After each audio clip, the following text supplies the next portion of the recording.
Sir ತಲೆ ಬೋಳ್ಸೋದು ಇವತ್ತು ಅವನಿಗೆ ಆಚೆ ಕೆಲಸಕ್ಕೋಸ್ಕರ ಇದಕ್ಕೋಸ್ಕರ TRPಗೋಸ್ಕರ ಅವ್ನು ತಲೆ ಬೋಳಿಸ್ತಾ ಅಂತ ಆಚೆಲಿ ಜನಗಳು ಮಾತಾಡೇ ಮಾಡ್ತಾರೆ. ನಾಳಿಕೆ ಅವನಿಗೆ ಮತ ಹಾಕೋಕ್ಕೂ ತೊಂದರೆನೇ ಅವ್ನಿಗೆ. ಯಾಕೆ ಹೇಳೋ ಇವ್ ಸುಮ್ಮನೆ ತಲೆ ಬಡ್ಕೊಂಡು ಒಳಗಡೆ ಹೋಗೋಣ, ಇವ್ನಿಗೆ ಯಾಕೆ ಹಾಕ್ಯೋ ಬೇರೆಯವ್ರಿಗೆ ಹಾಕೋ ಅಂತಾರೆ. ಅಲ್ಲ ಅವನು ಆಟಕ್ಕೋಸ್ಕರ ತಾನೆ ತಲೆ ಬಳಸ್ಕೊಂಡದ್ದು. ಆಟಕ್ಕೋಸ್ಕರ ಆದ್ರೂ ಇವ್ರು ಹೇಳಿದ್ಮೇಲೆ ತಾನೇ ಅವ್ರು ತಲೆ ಬಡ್ಸ್ಕೊಳಕ್ ರೆಡಿ ಮಾಡಿದ್ದು.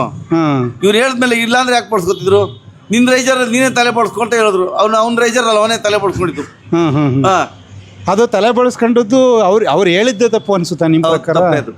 ತಪ್ಪೇ ಅದು ತಲೆ ಬಡ್ಸ್ಕೊಳ್ಳೋದು. ಈಗ ನಾವೇ ಆಗಲಿ, ಯಾರೇ ಆಗಲಿ, ಇನ್ನೊಬ್ಬರೇ ಆಗಲಿ, ನಾವಾಗಲಿ, ಇನ್ನೊಬ್ಬರಾಗಲಿ, ನಮ್ಮ ತಂದೆ ತಾಯಿಗಳು ಹೊತ್ತಾಗಲೇ ನಾವು ತಲೆ ಬಡ್ಸ್ಕೊಳಕ್ಕೆ ಹಿಂದೆ ಮುಂದೆ ಇಟ್ಬಿಡ್ತಾ ಇರ್ತಾರೆ. ತಲೆ ಬಡ್ಸ್ಕೊಂಡು ಏನು ಅಂತಾರೆ, ದೇವಸ್ಥಾನಕ್ಕೆ ಹೋಗ್ಬೇಕಾದ್ರೆ ದೇವಸ್ಥಾನಕ್ಕೆ ಹೋಗಿದ್ದೀವಿ ಅಂತ ಹೇಳ್ಬೋದು.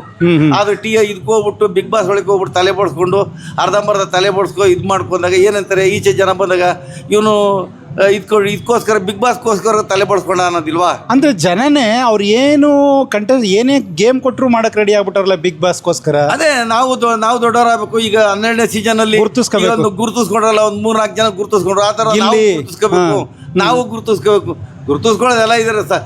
ಇಲ್ಲಿ 7.5 ಕೋಟಿ ಜನ ಇರೋದಂಗೆ ಗುರುತಿಸ್ಕೊಳ್ಳೋದಕ್ಕೆ ಅದಕ್ಕೂ ಒಂದು ಬೆಲೆ ಬೇಕು. ಒಂದು ಫಸ್ಟಿಂದ ಈಗ ಗೇಮ್ ಮಾಡ್ಕೊಂಡು ಬಂದಿದ್ರೆ ಮಾತ್ರ ಎಲ್ಲಾರು ಒಳಗಡೆ ತಳಕ್ಕಾಗಲ್ಲ. ಈಗ ಬಂದಿರೋರಲ್ಲಿ ನಿಮ್ಮ ಪ್ರಕಾರ ಯಾರು ಚೆನ್ನಾಗಿ ಆಟ ಆಡ್ತಿದ್ದಾರೆ? ಈಗ ತಿಮ್ಮಮ್ಮನವ್ರು ಒಬ್ರು ಚೆನ್ನಾಗಿ ಆಟ ಆಡ್ತಾ ಇದ್ದಾರೆ. ಇನ್ನೊಬ್ರು ಗಂಗಮ್ಮ ಅಂತ ಒಬ್ರು ಬೇಳ್ದೆ ಕೇಳಿದ್ರೆ ಸದ್ದರಿದಂಗೆ ಹೊಟ್ಟೋದ್ರು. ಅವ್ರು ಗಂಗಕ್ಕ ಅಂದ್ಬಿಟ್ಟು ಅವ್ರು ಸದ್ದರಿದಂಗೆ ಹೊಟ್ಟೋಗ್ಬಿಟ್ಟಿದ್ದಾರೆ. ಅವರು ಹೋಗಿ ಅವ್ರು ಇರ್ಬೇಕಿತ್ತು ಅನಿಸ್ತಿತ್ತ? ಇರ್ಬೇಕಾಯ್ತು ಅಂತವ್ರಿಗೆಲ್ಲ ಕೊಡಬೇಕು, ಚಾನ್ಸ್ ಕೊಡ್ಬೇಕಾಯ್ತು. ಇವನು ಡುಮ್ಕು ಅವನಿಗೂ ಕೊಡ್ಬೇಕಾಯ್ತು. ಅವನು ಸಾರಿ ಕೇಳಲ್ಲ ಅಂದ್ಬಿಟ್ಟು ಕಾಪ್ತಲ್ಲಿ ಕಳಿಸ್ಬಿಟ್ರು ಅವನ್ನ. ಅಲ್ಲ ಡುಮ್ಕು ಇರ್ಬೇಕು ಅನ್ನಿಸ್ತಿದ್ದ. ಇರ್ಬೇಕು ಏನಂತ ಅವನಿಂದ ಏನಿದೆ, ಅವನಲ್ಲಿ ಪ್ರತಿಮೆ ಇದೆ. ಅವ್ನು ಈಚೆ ತೆಗಿತಾ ಇಲ್ಲ ಅಷ್ಟೇ, ಪ್ರತಿಮೆ ಇದೆ, ತೆಗಿತಾ ಇಲ್ಲ.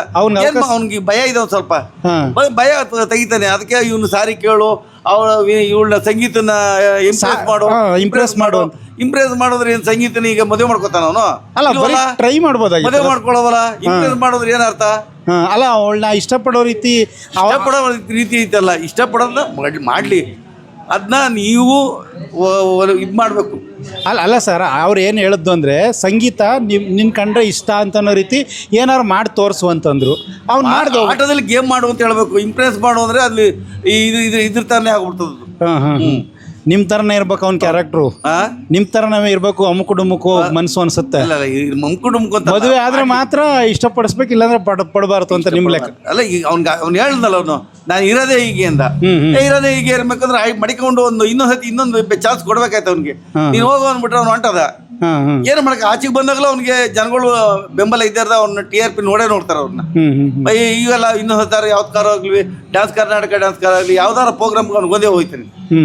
ಅವಾಗಾದ್ರೂ ಅವನು ಪ್ರತಿಮೆ ತೋರ್ತಾನ. ಅಂದ್ರೆ ನಿಮ್ ಪ್ರಕಾರ ಅಮುಕು ಡುಮುಕು ಇರ್ಬೇಕಾಯ್ತು. ಇನ್ನೊಬ್ಬ ಕುಮಾರಿ ಅಂದ್ಬಿಟ್ಟು ಬಂದಿದ್ದಾಳ. ಕುಮಾರಿ, ಅದೇ ಕುಮಾರಿ ಅವಳು ಇನ್ನು ಕನ್ನಡ ಬಿಟ್ರೆ ಇಂಗ್ಲೀಷೇ ಮಾತಾಡೋಲ್ಲ. ನನಗೆ ಗೊತ್ತೇ ಇಲ್ಲ ಅಂತಾಳೆ. ಅವಳನ್ನು ಮಡಿಕೋಬೇಕು. ಅವಳಿಗೂ ಪ್ರತಿಭೆ ಇದೆ. ಅವಳು ಪ್ರತಿಭೆ ಇಂಗ್ಲೀಷಲ್ಲಿ ಮಾತಾಡ್ತಾಳೆ ಬಿಡ್ತಾಳೆ. ಇವಾಗ ಕನ್ನಡದಲ್ಲಿ ಇದ್ದಾಳೆ. ಅವಾಗ ಇಂಗ್ಲೀಷಲ್ಲಿ ಮಾತಾಡಿದಾಗ ಅವಳು ಸಿಗಾಕೊಳ್ಳ. ಅವತ್ತು ಕನ್ನಡದಲ್ಲಿ ಮಾತಾಡ್ತೀನಿ ಅಂತ ಹೇಳ್ತಿದ್ದೆ, ಇವತ್ತು ಯಾಕೆ ಇಂಗ್ಲೀಷಲ್ಲಿ ಮಾತಾಡ್ತಿದ್ದೆ ಕೇಳ್ಬೋದು. ಅಂದ್ರೆ ತುಂಬಾ ಬಡತನದಿಂದ ಬಂದಿನಿ ಅಂತ ಹೇಳ್ಕೊಂಡಾಯ್ತು. ಬಂದ್ರೆ ಕೊಡ್ಲಿ ಚಾನ್ಸ್ ಕೊಡ್ಲಿ, ಅವ್ರಿಗೆ ಕೊಡ್ಲಿ, ಒಳ್ಳೇದಾಗ್ಲಿ, ಅವರು ಆಡ್ಲಿ. ನಾವು ಆದ್ರೆ ಇವಾಗ 5 ಜನ ಜಡ್ಜಸ್ಗಳು ಮಾಡಿದ್ರು, ಅದ್ರಲ್ಲಿ ಇವಳನ್ನ ತೆಗೆದ್ಬಿಟ್ರು, ಕುಮಾರಿನ. ಆ ರೀತಿ ಮಾಡಿ ಸರಿ ಏನು ಮಾಡೋಕ್ಕಲ್ಲ ಸರ್. ಅವ್ರಲ್ಲಿ ಏನಿಲ್ಲ, ಅವ್ರ ಮನಸ್ಸಲ್ಲಿ ಏನಿದೆಯೋ, ಈಗ ಜಡ್ಜ್ಗಳಲ್ಲಿ ಮನಸ್ಸಲ್ಲಿ ಏನಿದೆಯೋ, ಅವರಲ್ಲಿ ಏನು ತಪ್ಪು ಕಂಡಿಡ್ದು ತೆಗೆದವ್ರೇನೋ ಅದು ನಾವು ಹೇಳೋಕ್ಕಾಗಲ್ಲ. ಹಿಂಗೆ ಜನ ವರ್ಷ ಬಿಗ್ ಬಾಸ್ಗೋಸ್ಕರ ಇಷ್ಟೊಂದು ಕಾಯ್ತಾರಲ್ಲ, ಏನು ಈ ಥರ ಒಂದು ರೀತಿ ಬಿಗ್ ಬಾಸ್? ಈಗೆಲ್ಲೋ ಗಿಲ್ಲಿ ನಟ, ಕಾವ್ಯ ಶೃಂಗೇರಿ, ಕಾವ್ಯ ಅಶ್ವಿನಿ ಗೌಡ ಅವರೆಲ್ಲ ನಾವು ಈಗ ಇದು ಮಾಡಿರೋದು ನಮ್ಮನ್ನ ತಗೊಂಡೋಗಿ ಮುಖ್ಯಮಂತ್ರಿ ಮಾಡ್ಬಿಟ್ಟವ್ರೆ ಅಂತ ತಿಳ್ಕೊಬಿಟ್ಟವ್ರು. ಅವರು ಒಂದಿನ ಕೆಳಗಡೆಗೆ ಯಾವತ್ತಿದ್ರು ಬೀಳ. ಮುಖ್ಯಮಂತ್ರಿ ಸ್ಥಾನಕ್ಕಿಂತ ಬಿಗ್ ಬಾಸ್ ಹೋಗೋದು ಹೆಚ್ಚಾಗ್ಬಿಟ್ಟದ ಜನಕ್ಕೆ. ಹೌದೌದು. ಒಬ್ಬ ಮೊನ್ನೆ ಪೇಪರ್ ಕೊಟ್ಟಿದ್ದ, ರಾಜ್ಕುಮಾರ್ಗೂ ಆ ತರ ಇಲ್ಲ, ಗಿಲ್ಲಿಗೆ ಅಷ್ಟೊಂದು ಕ್ರೇಜ್ ಇದೆ, ಪ್ರತಿಮೆ ಇದೆ ಅಂತ. ಏನ್ ಮಾಡಕ್ಕ, ಅವನಲ್ಲಿ ಇದೆ, ಇಲ್ಲ ಅಂತಲ್ಲ, ಅವ್ನು ಮಾಡಿದಾನೆ ಇದೆ. ಇನ್ನು ಎಲ್ಲಾ ಬೆಳೆಯಕ್ಕಾಗಲ್ಲ. ಈಗ ನೀವು ಹಲವಾರು ಎಲೆಕ್ಷನ್ಗಳೆಲ್ಲ ನೋಡಿರ್ತೀರಿ. ಈ ಎಲೆಕ್ಷನ್ ಗೆಲ್ಲೋದಕ್ಕಿಂತ ಹೆಚ್ಚಾಗಿ ಜನ ಈ ಬಿಗ್ ಬಾಸ್ಗೆ ಜಾಸ್ತಿ ಮುಗಿ ಬೀಳ್ತಾ ಇದಾರ. ಹೌದು, ಬೀಳ್ತಾ ಇದ್ದಾರೆ. ಆದ್ರೂ ಹಳ್ಳಿ ಜನನೇ ಜಾಸ್ತಿ ಇದಾಗ್ತಾವ್ರಲ್ಲ. ಹಳ್ಳಿಗಳ ಜನ ಅಂದ್ರೆ ನಾವು ಹೋಗೋಣ.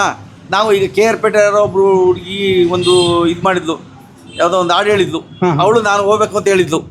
ಅದನ್ನ ಅವ್ರು ಇನ್ನೂ ತಗೊಂಡಿದ್ದ ಅವ್ರನ್ನ. ಹಂಗಿರ್ತವೆ, ಪ್ರತಿಭೆ ಇರ್ತವೆ. ಅಣ್ಣ ನಿಮ್ಮ ಪ್ರಕಾರ ಈಗ ಬಿಗ್ ಬಾಸ್ಗೆ ಸಾಮಾನ್ಯ ಜನ ತಗೋತೀವಿ ಅಂತ ಈ ಸರ್ ಅವಕಾಶ ಕೊಟ್ಟಿದ್ರು, ಹೌದು ಅದರಲ್ಲಿ ಮುಖ್ಯ ಕಾರಣ ನೀವು ಒಬ್ರು. ಸರ್, ಸಾಮಾನ್ಯ ಜನಕ್ಕಿಂತಲೂ ಇದಾರೆ ಇನ್ನೂ ಪ್ರತಿಭೆಗಳು. ಎಂತೆಂಥವ್ರಿಗೆ ಅವಕಾಶ ಕೊಡಬೇಕು? ಎಂತ ಈಗ ಊರಲ್ಲಿ ವ್ಯವಸಾಯ ಮಾಡೋರ್ಗೂ ಕೊಡಬೇಕು, ಆಟೋ ಓಡಿಸೋರ್ಗೂ ಕೊಡಬೇಕು, ಈ ತರಕಾರಿ ವ್ಯಾಪಾರಗಳಲ್ಲಿ ಮಾಡೋನು ಕೊಡಬೇಕು, ಕಲಾವಿದರು ಈಗ ಕಾಮಿಡಿ ಕಲಾವಿದರಲ್ಲೂ 12 ಜನ ಇದ್ದಾರೆ. ಜಗಪ್ಪ ಇದ್ದಾನೆ, ಈ ರಘು ಇದ್ದಾನೆ, ಇದರೆಲ್ಲ ಅವರೆಲ್ಲ ಸುಷ್ಮಾ ಅವರೆಲ್ಲ ಇದ್ದಾರೆ. ಅವ್ರಿಗೆಲ್ಲ ಕೊಡ್ಲಿ ಬೇಕಾರೆ, ಅದೇನೇ ಇನ್ನ ಅವೆಲ್ಲ ಹೇಳಕ್ಕೆ ಸಾಮಾನ್ಯ ಜನ ಅಂತ ಹೇಳ್ತಾರೆ. ತಗೊಳ್ಳಲ್ಲ, ಸಾಮಾನ್ಯ ಜನ ತಗೊಳ್ಳಲ್ಲ. ಈಗ ತಗೊಂಡು ಅವ್ರಿಗೆ ತಗೊಂಡ್ರು ಎಲ್ಲಿ ಈಗ 1 ಲಕ್ಷ ಜನ ಅರ್ಜಿ ಹಾಕಿರ್ತಾರೆ, 3 ಜನ ತಗೊಂಡಿರ್ತಾರೆ, 15 ಜನ ಎಲ್ಲಿ ಹುಡುಕ್ತಾರೆ? ಅವ್ರನ್ನೂ ಇವ್ರನ್ನ ಹುಡುಕ್ಲೇಬೇಕಲ್ಲ ಇವ್ರನ್ನ. ಹೌದು 15 ಈಗ ಮನೆ ಕೆಲಸ ಬಿಟ್ಟು ನಾವು ಹೋಯ್ತೀವಿ ಅಂತ ಬಂದು ಬಿಗ್ ಬಾಸ್ಗೆ ಅಂತ ಹೋಗ್ತಾರೆ.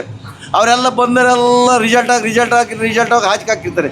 5 ಜನನ 3 ಜನ ತಗೊಂಡಿರ್ತಾರೆ.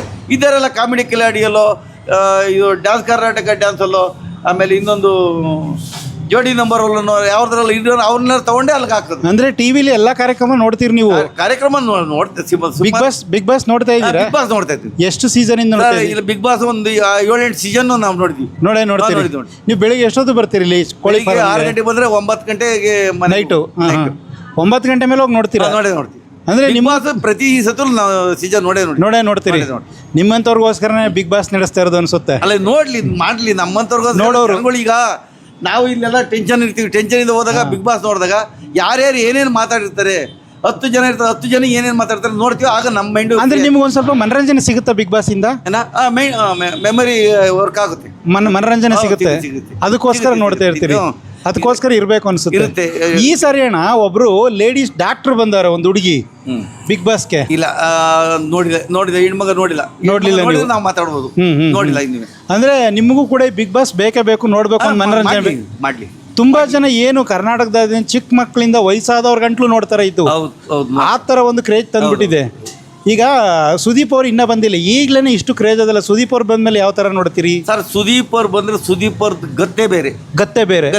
ಏನ್ ಗತ್ತು ಅದು?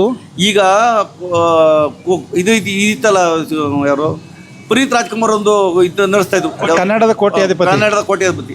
ಅವ್ರು ಬಿಟ್ರೆ ಬೇರೆ ನಡ್ಸಕ್ಕಾಗಲ್ಲ, ಆಗೋದಿಲ್ಲ. ಈಗ ಈ ಸುದೀಪ್ ಬಿಗ್ ಬಾಸ್ ಸುದೀಪ್ ಇಲ್ಲ ಅಂದ್ರೆ ಆಗೋದಿಲ್ಲ. ಯಾಕೆ ಸುದೀಪ್ ಹಾರದಿಂದನೂ ಏನೇನು ತಪ್ಪಿದೆ ಎಲ್ಲ ಫುಲ್ ಕಂಡಿಡದೆ ಬಂದು ಎಲ್ಲಾರ್ಗೂ ಹೇಳೋದು. ನೀವೆಲ್ಲ ಹಿಂದೆ ಹಳ್ಳಿಗಳಲ್ಲಿ ನ್ಯಾಯ ಮಾಡ್ತಿಲ್ಲ, ಖಡಕ್ ನ್ಯಾಯ ಆ ತರ ಹಳ್ಳಿಗಳಲ್ಲಿ ಖಡಕ್ ನ್ಯಾಯ ಮಾಡ್ತಿದ್ದು. ಗೌಡ ಏನ್ ಹೇಳ್ತಿದ್ದೆ ಅದನ್ನ ತಲೆಬಾಗರು. ಆ ರೀತಿ ಸುದೀಪ್ ಅವ್ರು ಮಾಡ್ತಾರೆ. ಸುದೀಪ್ ಅವ್ರಿಗೆ ಎರಡು ಮಾತಿಲ್ಲ.